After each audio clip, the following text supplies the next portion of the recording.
Hello everyone, Dr. Padmanabh Bhatt again. Now I am going to speak about burns. ನಾನು ಮಾತನಾಡುವ ವಿಚಾರ ಇವತ್ತು ಸುಟ್ಟಗಾಯ. ಸುಟ್ಟಗಾಯ ಬಹಳ ಸಾಮಾನ್ಯವಾದಂತಹ ಒಂದು ಪರಿಸ್ಥಿತಿ. ಎಷ್ಟೋ ಜನ ಬಿಸಿ ಬಿಸಿಯಾಗಿರುವಂತಹ ಸಾರು ಮೈ ಮೇಲೆ ಬಿತ್ತು, ಅಥವಾ ಅಯರ್ನ್ ಇಸ್ತ್ರಿ ಮಾಡುವಾಗ ಕೈ ಸುಟ್ಕೊಂಡೋಯ್ತು. ಹೀಗೆ ಹಲವಾರು ಸುಟ್ಟ ಗಾಯದ ಟ್ರೀಟ್ಮೆಂಟಿಗಾಗಿ, ಚಿಕಿತ್ಸೆಗಾಗಿ ಬರ್ತಾರೆ. ಸೊ ಬರ್ನ್ಸ್, ಸುಟ್ಟ ಗಾಯ, ಇದು ಬೇರೆ ಬೇರೆ ಟೈಪಲ್ಲಿರ್ತದೆ. ಈಗ ನಾನೀಗ ಹೇಳಿದ್ದು ಇದು ಥರ್ಮಲ್ ಬರ್ನ್ ಅಂದರೆ ಜಾಸ್ತಿ ಉಷ್ಣಾಂಶ ಜಾಸ್ತಿ ಆಗಿಬಿಟ್ಟು ಡೈರೆಕ್ಟಾಗಿ contact with the hot object ಬಂದುಬಿಟ್ಟು ಆಗುವಂಥದ್ದು, ಬೆಂಕಿ ಹಚ್ಚೋದು, ಈ ಥರದ್ದು. ಇನ್ನು ಬೇರೆ ಬೇರೆ ಥರ ಬರ್ನ್ಸ್ ಇವೆ, ಅದೆಲ್ಲ ಮಾತಾಡಲಿಕ್ಕೆ ಹೋದರೆ ತುಂಬ ಆಗ್ತದೆ. ಕೆಮಿಕಲ್ ಬರ್ನ್ಸ್, ಆಮೇಲೆ ರೇಡಿಯೇಷನ್ ಬರ್ನ್ಸ್. ಯಾರಾದರೂ ರೇಡಿಯೇಷನ್ ಥೆರಪಿ ತಗೊಳ್ತಾ ಇದ್ದರೆ ಅವರಿಗೆ ಬರ್ನ್ ಆಗ್ಬೋದು. ಎಕ್ಸೆಸ್ ಡೋಸೇಜಲ್ಲಿ ರೇಸನ್ನು ಪಾಸ್ ಮಾಡಿದರೆ ಅಲ್ಲಿ ಬರ್ನ್ ಆಗ್ಬೋದು ಸ್ಕಿನ್ನು. ಸೊ ಹೀಗೆ ಹಲವಾರು ತರಹದ ಬರ್ನ್ಸ್ ಅಂದರೆ ಸುಟ್ಟಗಾಯ ಆಗ್ತದೆ. ನಾನು ಈಗ ಫೋಕಸ್ ಮಾಡ್ತಾ ಇರೋದು ಸಾಧಾರಣ ಮಟ್ಟಿಗೆ ನಮಗೆ ಆಗುವಂತಹ ಸುಟ್ಟಗಾಯ, ನಮಗೆ ಬಿಸಿ ಪದಾರ್ಥ ತಗಲಿ ಬರುವಂತಹ ಸುಟ್ಟಗಾಯ. ಅಂದರೆ ಉದಾಹರಣೆಗೆ ಬಿಸಿನೀರಲ್ಲಿ ಗೊತ್ತಿಲ್ಲದೆ ಕೈ ಮುಳುಗಿಸ್ತೀರ, ಕೈ ಬರ್ನ್ ಆಗಿಬಿಡ್ತದೆ, ಅಷ್ಟು ಜಾಗ ಕೆಂಪಗಾಗುತ್ತೆ. ಆಮೇಲೆ ಒಂದು 2 ದಿನ ಆದಮೇಲೆ ಅದರದ್ದು ಚರ್ಮ ಸಿಪ್ಪೆ ಸುಲಿದು ಹೋಗ್ತದೆ. ಹೀಗೆಲ್ಲ ಆಗ್ಬೋದಲ್ವ. ಸೊ ಆ ತರಹ ಥರ್ಮಲ್ ಬರ್ನ್ಸ್ ಇಂಜುರಿ, ಅಥವಾ ಅತಿ ಉಷ್ಣದ ಪದಾರ್ಥವನ್ನು ಮುಟ್ಟಿ ಚರ್ಮ ಸುಟ್ಟಾಗ ಆಗುವಂಥ ಒಂದು ಪರಿಸ್ಥಿತಿ. ನಾವು ಬರ್ನ್ಸ್ ಇಂಜುರಿಯನ್ನು, ಅಂದರೆ ಚರ್ಮದ ಅತಿಶಾಖದಿಂದ ಚರ್ಮ ಸುಡುವಾಗ ಆಗುವಂತಹ ಗಾಯವನ್ನು 3 ತರಹ ವಿಭಜನೆ ಮಾಡ್ತೀವಿ. ಒಂದು ಫಸ್ಟ್ ಡಿಗ್ರಿ ಬರ್ನ್, ಅಂದರೆ ಚರ್ಮದ ಮೇಲ್ಭಾಗ ಮಾತ್ರ, ಎಪಿಡರ್ಮಿಸ್ ಮಾತ್ರ ಸುಟ್ಟೋಗ್ತದೆ, ಚರ್ಮದ ಮೇಲ್ಭಾಗ ಮಾತ್ರ ಸುಟ್ಟೋಗುವಂಥದ್ದು ಒಂದು. ಆಮೇಲೆ ಸೆಕೆಂಡ್ ಡಿಗ್ರಿ ಬರ್ನಲ್ಲಿ ಚರ್ಮದ ಮೇಲ್ಭಾಗ ಅಲ್ಲದೆ ಚರ್ಮದ ಥಿಕ್ನೆಸ್ ಫುಲ್ ಬರ್ನ್ ಆಗೋದು. ಆಮೇಲೆ ಥರ್ಡ್ ಡಿಗ್ರಿ ಬರ್ನಲ್ಲಿ ಚರ್ಮದ ಕೆಳಗಡೆ ಇರುವಂತಹ ಸಬ್ಕ್ಯುಟೇನಿಯಸ್ ಟಿಶ್ಯೂ, ಚರ್ಮದ ಕೆಳಗಡೆ ಇರುವಂತಹ ಮಾಂಸಖಂಡ ಎಲ್ಲ ಬರ್ನ್ ಆಗೋದು. 4ನೇ ಡಿಗ್ರಿ ಬರ್ನ್ ಅಂತಲೂ ಒಂದು ಈಗ ಶುರು ಮಾಡಿದ್ದಾರೆ. ಮುಂಚೆ 3 ಡಿಗ್ರಿ ಹೇಳ್ತಾ ಇದ್ದಿದ್ದು. ಮಸಲ್ಸ್ ಎಲ್ಲ ಇನ್ವಾಲ್ವ್ ಆದರೆ, ಎಲ್ಲನೂ ಇನ್ವಾಲ್ವ್ ಆಗಿಬಿಟ್ಟು ಮಸಲ್ ಕಂಟ್ರಾಕ್ಷನ್ ಎಲ್ಲ ಒಂದು ಅಪ್ಪಚ್ಚೆ ಆಗಿಬಿಟ್ರೆ ಅದನ್ನು 4th ಡಿಗ್ರಿ ಬರ್ನ್ಸ್ ಅಂತ ಹೇಳ್ತಾರೆ. ಹೀಗೆ 3-4 ತರಹದ ವಿಭಜನೆಗಳು. ಯಾವುದರ ಮೇಲೆ ಅದು ಡಿಪೆಂಡ್ ಆಗುತ್ತೆ, ಎಷ್ಟು ಡೆಪ್ತ್ಗೆ ಹೋಯಿತು, ಬರ್ನ್ಸ್ ಆಗಿರುವಂಥ ಗಾಯ ಎಷ್ಟು ಆಳಕ್ಕೆ ಹೋಯಿತು ಅನ್ನೋದರ ಆಧಾರದ ಮೇಲೆ ಈ ಇಂಜುರಿಯನ್ನು 3 ಅಥವಾ 4 ವಿಭಾಗ ಮಾಡಿದ್ದೀವಿ. ಇನ್ನು ಈ ಎಕ್ಸ್ಟೆಂಟ್ ಆಫ್ ಇಂಜುರಿ, ಅಂದರೆ ಎಷ್ಟು ಅಗಲಕ್ಕೆ ಇಂಜುರಿ ಆಗಿದೆ, ಎಷ್ಟು ಅಗಲಕ್ಕೆ ಸುಟ್ಟಗಾಯ ಆಗಿದೆ ಅಂತ. ಅದಕ್ಕೆ ನಾವು ರೂಲ್ ಆಫ್ 9 ಅಂತ ಮಾಡಿದ್ದೀವಿ. ಅಂದರೆ ಒಂದೊಂದು ಪಾರ್ಟಿಗೆ ಇಷ್ಟು ಪರ್ಸೆಂಟ್ ಏರಿಯಾ ಅಂತ ಫಸ್ಟಿಗೆ ಫಿಕ್ಸ್ ಮಾಡಿದ್ದೀವಿ. ಉದಾಹರಣೆಗೆ ಫೇಸ್ ಮಾತ್ರ ಬರ್ನ್ ಆಗಿದೆ ಮುಖಕ್ಕೆ. ಉದಾಹರಣೆಗೆ ನೀವು ಇದರದ್ದು ಕುಕ್ಕರಲ್ಲಿ ಬೆಂದಿದೆಯೋ ಇಲ್ವೋ ಅಂತ ಹೇಳ್ಬಿಟ್ಟು ತೆಗಿಲಿಕ್ಕೆ ಸ್ವಲ್ಪ ಅವಸರ ಮಾಡಿಬಿಟ್ಟು ಅದರದ್ದು ಬಿರಡೆ ತೆಗೆದುಬಿಟ್ರೆ ಒಂದಷ್ಟು ಆವಿ ಒಂದೇ ಸರ್ತಿ ಮುಖಕ್ಕೆ ಬಂದುಬಿಡ್ತದಲ್ವ. ಸೊ ಈ ತರಹ ಮುಖಕ್ಕೆ ಮಾತ್ರ ಆಗುವಂತಹ ಇಂಜುರಿ, ಇದು ಬರ್ನ್ಸ್ ಇಂಜುರಿ. ಸ್ವಲ್ಪ ಸಿವಿಯರ್ ಆಗ್ಬೋದು, ಮೈಲ್ಡಾಗಿ ಆಗ್ಬೋದು. ಬಟ್ ಈ ಏರಿಯಾ ವೈಸು ಈ ಫೇಸಿಗೆ ನಾವು 9% ಏರಿಯಾ ಬರ್ನ್ ಆಗಿದೆ ಅಂತ ಹೇಳ್ತೀವಿ, ಫೇಸ್ ಮಾತ್ರ ಬರ್ನ್ ಆದರೆ. ಹಾಗೆಯೇ ಒಂದೊಂದು ಅಂಗಾಂಗಕ್ಕೂ, ಉದಾಹರಣೆಗೆ ಆರ್ಮ್, ಒಂದು ಕೈ ಮುಂದಿನ ಭಾಗ ಮೇಲ್ಗಡೆಯಿಂದ ಕೆಳಗಡೆವರೆಗೆ ಮುಂದಿನ ಭಾಗದಲ್ಲಿ ಬರ್ನ್ ಆದರೆ 9%, ಮೇಲೆ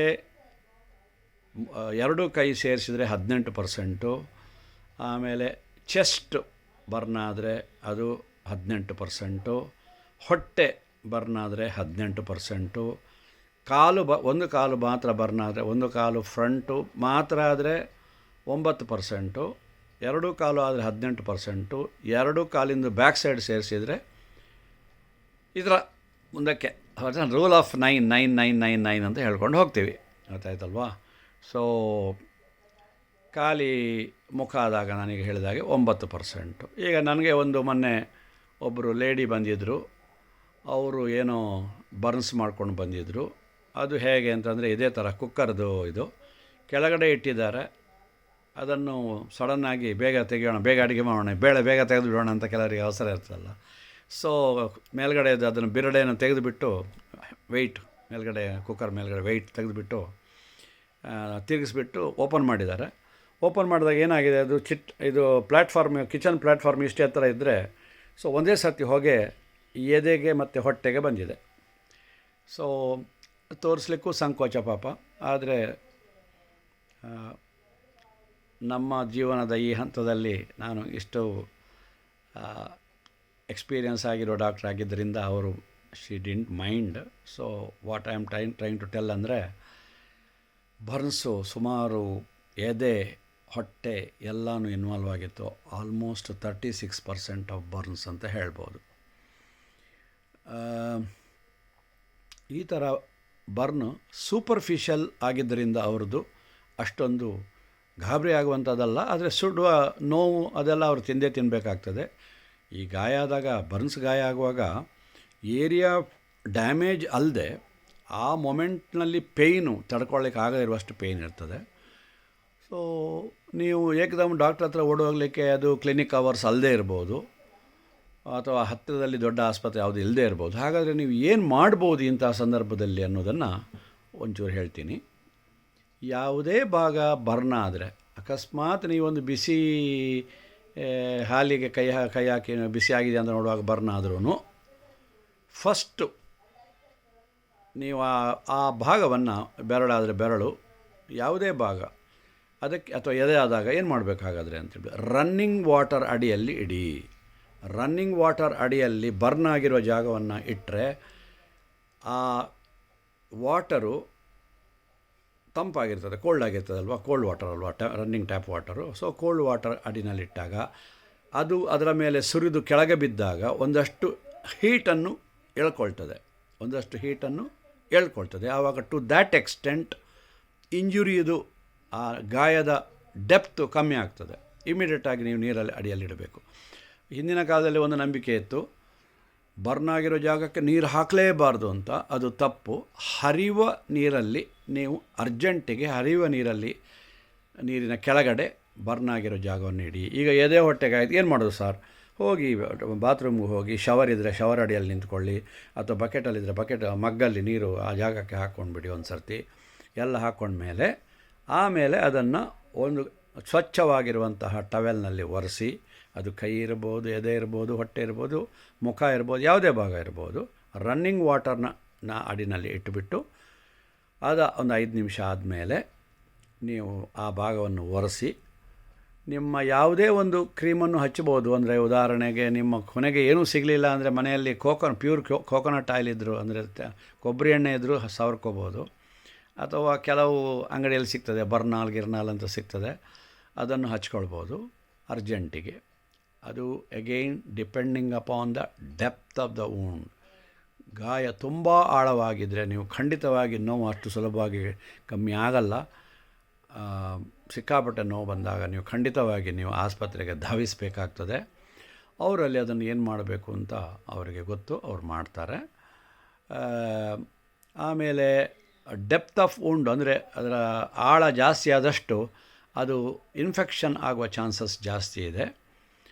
ಎಕ್ಸ್ಪೋಸ್ ಮಾಡಿದರೆ ಇನ್ಫೆಕ್ಷನ್ ಜಾಸ್ತಿ ಆಗ್ಬೋದು ಅಂತ ಹೇಳಿಬಿಟ್ಟು ತೆಳ್ಳಗೆ ಒಂದು ಕವರ್ ಹಾಕ್ತಾರೆ ಹಾಸ್ಪಿಟ್ಲಲ್ಲಿ ಕೂಡ.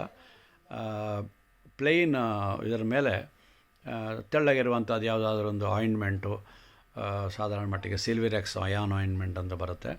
ಅದನ್ನು ಚೂರು ತೆಳ್ಳಗೆ ಸ್ಪ್ರೆಡ್ ಮಾಡಿ ಅದರ ಮೇಲೆ ಗಾಝನ್ನು ಕಟ್ ಮಾಡಿ ಅದರ ಮೇಲೆ ಸ್ಪ್ರೆಡ್ ಮಾಡಿದರೆ ಅದು ಪ್ರೊಟೆಕ್ಷನ್ ಕೊಡ್ತದೆ.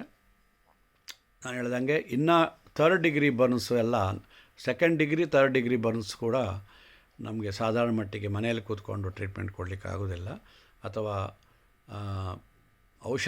ಔಷಧ ಚಿಕಿತ್ಸಾಲಯದಲ್ಲಿ ಕೂಡ ಆಗೋದಿಲ್ಲ, ಕ್ಲಿನಿಕ್ಕಲ್ಲಿ ಕೂಡ ಆಗೋದಿಲ್ಲ. ಅಂಥದ್ದನ್ನು ಹಾಸ್ಪಿಟ್ಲಿಗೆ ಹೋಗಬೇಕಾಗ್ತದೆ. ಹಾಸ್ಪಿಟ್ಲಿಗೆ ಹೋಗಿಬಿಟ್ಟು ಅಲ್ಲಿ ಡಾಕ್ಟ್ರುಗಳು ಇರ್ತಾರೆ. ಅವರು ಅದಕ್ಕೆ ತಕ್ಕ ಔಷಧಿಯನ್ನು ಕೊಡ್ತಾರೆ, depending upon the depth and extent of burns. ಅದು ಎಷ್ಟು ಅಗಲಕ್ಕೆ ಸ್ಪ್ರೆಡ್ ಆಗಿದೆ ಮತ್ತು ಎಷ್ಟು ಡೀಪಾಗಿ ಇಂಜುರಿ ಆಗಿದೆ ಅನ್ನೋದರ ಮೇಲೆ ಅವರು ಟ್ರೀಟ್ಮೆಂಟ್ ತೀರ್ಮಾನ ಮಾಡ್ತಾರೆ. ಸೊ ಒಂದು ಮಾಮೂಲಿ ಕ್ವೆಶ್ಚನು, ಅದನ್ನು ಓಪನ್ ಬಿಡಬೇಕಾ ಡೀಪ್ ಬಿಡಬೇಕಾ, ಅದೂ ಎಗೈನ್ ಅದನ್ನು ನೋಡದೆ ಹೇಳಲಿಕ್ಕಾಗೋದಿಲ್ಲ. ಸೂಪರ್ಫಿಷಿಯಲ್ ಆಗಿದ್ದರೆ ಓಪನ್ ಬಿಟ್ಟರು ಅಂಥದ್ದೇನು ಪರವಾಗಿಲ್ಲ, ಸ್ವಲ್ಪ ಆಯಿಂಟ್ಮೆಂಟ್ ಹಚ್ಚಿಬಿಟ್ಟು ಏನು ಬ್ಯಾಂಡೇಜ್ ಮಾಡೋದು ಹಾಗೇ ಇರ್ಬೋದು. ಡೀಪ್ ಬರ್ನ್ಸಿಗೆ ಒಂಚೂರು ಕವರ್ ಮಾಡಬೇಕಾಗ್ತದೆ, ಇಲ್ಲಾಂದರೆ ಹೊರಗಡೆಯಿಂದ ಧೂಳು ಇತ್ಯಾದಿ ಬಂದುಬಿಟ್ಟು ಅದು ಇನ್ಫೆಕ್ಷನ್ ಆಗುವಂಥ ಚಾನ್ಸಸ್ ಜಾಸ್ತಿ ಇರ್ತದೆ. ಇನ್ಫೆಕ್ಷನ್ಗೆ ಇನ್ನೂ ಶುದ್ಧ ಕನ್ನಡ ಅಂತ ಹೇಳಿದ್ರೆ ಸೋಂಕು, ಬ್ಯಾಕ್ಟೀರಿಯಾದಿಂದ ಸೋಂಕು ಉಂಟಾಗ್ಬೋದು ಅಂತ ಹೇಳಿಬಿಟ್ಟು. ಸೊ ಅದಕ್ಕೆ ತಕ್ಕ ಆ್ಯಂಟಿಬಯೋಟಿಕ್ಸನ್ನು ವೈದ್ಯರು ಕೊಡ್ತಾರೆ. ಬಾಯಿಯ ಮೂಲಕ ಆಗಲಿ ಅಥವಾ ಇಂಜೆಕ್ಷನ್ ಮೂಲಕವಾಗಿ ಕೊಡ್ತಾರೆ. ಸೊ ಅದನ್ನು ನಿಮ್ಮ ವೈದ್ಯರ ಸಲಹೆ ತಗೊಂಡು ಆಸ್ಪತ್ರೆಗೆ ಧಾವಿಸಿ. ನಿಮ್ಮ ಕುಟುಂಬ ವೈದ್ಯರು ಸಿಗಲಿಲ್ಲ ಅಂತಂದರೆ ನೇರ ದೊಡ್ಡ ಆಸ್ಪತ್ರೆಗೆ ಹೋಗಿ, ಸುಸಜ್ಜಿತವಾದಂತಹ ಆಸ್ಪತ್ರೆಗೆ ಹೋಗಿ. ಯಾಕೆಂದರೆ ಬರ್ನ್ಸು ಸಾಧಾರಣ ಮಟ್ಟಿಗೆ ನಾವು 40-50% ಜಾಸ್ತಿ ಇದ್ದಾಗ ಖಂಡಿತವಾಗಿಯೂ ಅಡ್ಮಿಟ್ ಆಗಬೇಕಾಗ್ತದೆ. ಆಮೇಲೆ ನೀವು ಬರ್ನ್ಸ್ ಆದಾಗ ಇನ್ನೊಂದು ಮುಖ್ಯ ವಿಚಾರ ಏನು ಅಂತಂದರೆ, ಅಷ್ಟು ವಾಟರ್ನ ಅಂಶ ಕೂಡ ದೇಹದಿಂದ ಹೊರಗೆ ಹೋಗ್ತದೆ ಬರ್ನ್ ಆದಾಗ. ಸೊ ವಾಟರ್ನ ಅಂಶ ಹೊರಗೆ ಹೋಗೋದ್ರಿಂದ ಅದನ್ನು ರೀಪ್ಲೇಸ್ ಮಾಡಬೇಕಾಗ್ತದೆ. ಸೊ ಅಡ್ಮಿಟ್ ಮಾಡಿ ನಿಮ್ಮ ರಕ್ತನಾಳದ ಮೂಲಕ ಸಲೈನ್ ಅಥವಾ ಗ್ಲೂಕೋಸನ್ನು ಕಳಿಸ್ಬೇಕಾಗ್ತದೆ. ಸೊ ಅದನ್ನೆಲ್ಲ ನೀವು ವೈದ್ಯರಿಗೆ ಬಿಟ್ಬಿಡಿ. ಮನೆಯಲ್ಲಿ ನೀವು ಮಾಡ್ಬೋದಾದಂಥದ್ದು ಇಷ್ಟೇ. ನೀವು ನೀರಲ್ಲಿ ಅಡಿಯಲ್ಲಿ ಇಡೋದು, ರನ್ನಿಂಗ್ ಟ್ಯಾಪ್ ವಾಟರ್ ಅಡಿಯಲ್ಲಿ ಕೈ ಇಡೋದು, ಅಥವಾ ಶವರ್ನ ಅಡಿಯಲ್ಲಿ ನಿಂತ್ಕೊಳ್ಳೋದು, ಅಥವಾ ಇದು ಡಿಪೆಂಡಿಂಗ್ ಅಪಾನ್ ಯಾವ ಆರ್ಗನ್ ಎಫೆಕ್ಟ್ ಆಗಿದೆ ಅನ್ನೋದರ ಮೇಲೆ ಇದು ಹೋಗುತ್ತೆ.